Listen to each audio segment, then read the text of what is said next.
新闻头起先来看艺人严阿伦，前一阵仔逼出涉嫌违反未成年的意愿发生性行为，佮偷翕私密影片漏泄出去。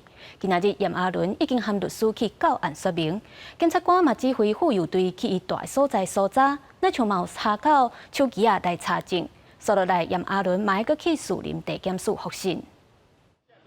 大地媒体就伫警局外口，早起10点，台北市警局的警方车开入停车场，车顶载是艺人严阿伦甲随行律师。中昼过了后，严阿伦行出警局。大部分的时间是伫提醒媒体小心行路，敢互人问到是毋是毋若牵涉到这个案的时阵，应这句话。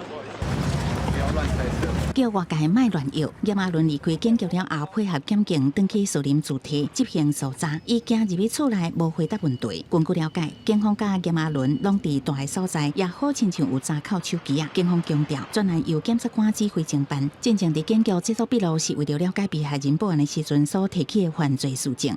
我们针对那个被害人他所供称的一些加害人的一些犯罪事证，我们来进行后续的了解。那至于说那个罪名的部分这个我们请示检察官之后，我们才能够确认来做后续的移送。 专案是严阿伦伫网络名人姚路16岁时阵甲伊交往，涉嫌违反对方的意愿发生性行为，佫涉嫌伫对方拒绝了后，也是翕私密影像，并造成影片外流，恐惊涉犯儿少性剥夺防制条例这罪嫌。国家姚路已经伫6月底报案，专案进入司法程序。除了严阿伦到案，警方嘛搜查伊的主体顶地点，一定主体搜查完，严阿伦会移往树林地检署复讯。记者综合报道。